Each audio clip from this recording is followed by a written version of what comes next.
One project that we've actually been involved with was the Plaza Food Hall in the Plaza Hotel, which was taking lower lobby or basement level space and bringing in some of the best food and beverage concepts throughout New York City and putting in about 15 different operators into this space.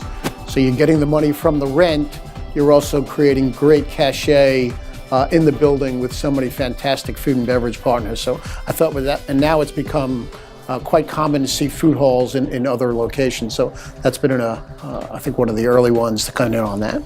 Frankly, there are so many interesting things that hotel brands and hotel companies are doing. I mean, everything from magic shows to live music. I really enjoy what they're doing in some of the membership clubs like the Soho House and the Neue House with authors and TED Talks and just really elevated, interesting programming. And I think it's fantastic. In our particular case, we started a program. Vermont is known for craft beer, like many destinations in the country, but the top 3 breweries in the world are actually based in Vermont, and we noticed that there was a strong interest in beer tourism.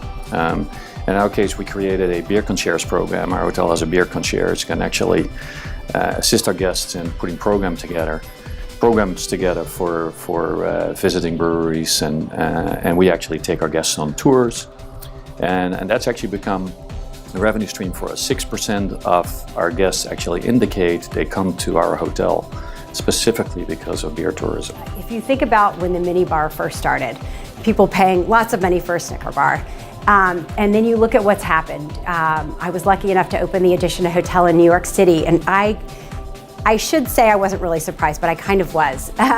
We had these $75 Le Labo candles that had the signature scent of the hotel, and people had such a memorable experience at the hotel that those candles flew off the shelves, and we sold out of the $75 candles in a month and a half, and it was a year's worth of inventory. So when I think about what that means is guests will buy and take home special things that feel unique to remind them of their visit. There's been an increasing move in the hotel industry to follow the airline industry in charging fees in addition to room charges. So while resort fees have been common up until recently, we're now seeing a major trend in urban areas to charge so-called urban fees, a counterpart to resort fees. And this has been a significant source of revenue and profitability for hotels over the past several years. A lot of hotels are taking the concept of resort fee and adding them to non-resort hotels and creating, revenue streams, sometimes with a value add, sometimes, without. I think, those that are with some sort of a value add, are good, but, could be impressive in the wrong way if there's not a good value add for the customer. Our Grand Canyon premiere on the base of Grand Canyon really did some interesting things. They knew that their customer base was a lot of families, so they have an arcade and a bowling alley right in the hotel.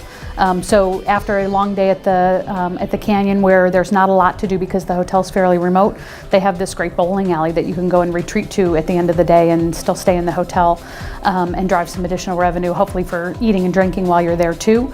And then we have another hotel, the Movie Manor, and literally it's next to an old drive-in movie, and you can actually pipe the sound for the movies into your room and watch the movie from your guest room. So the most interesting adjunct revenue stream is something that we've been pilot testing in the Crowne Plaza brand in 6 hotels throughout the year of 2017. It's called the Plaza Workspace, and it has 4 key elements: great service, excellent food and beverage, add-a-touch technology, and great design. And the last element of this Plaza Workspace is called the studio. So the studio is actually a rentable space within the lobby. So it's a miniature, basically, meeting room that doesn't look like a meeting room at all. It looks like a really cool collaboration space. And we are experiencing very positive revenue from this. So we piloted it in 6 hotels, and it has been very successful, and you'll be able to see a lot more of them in 2018.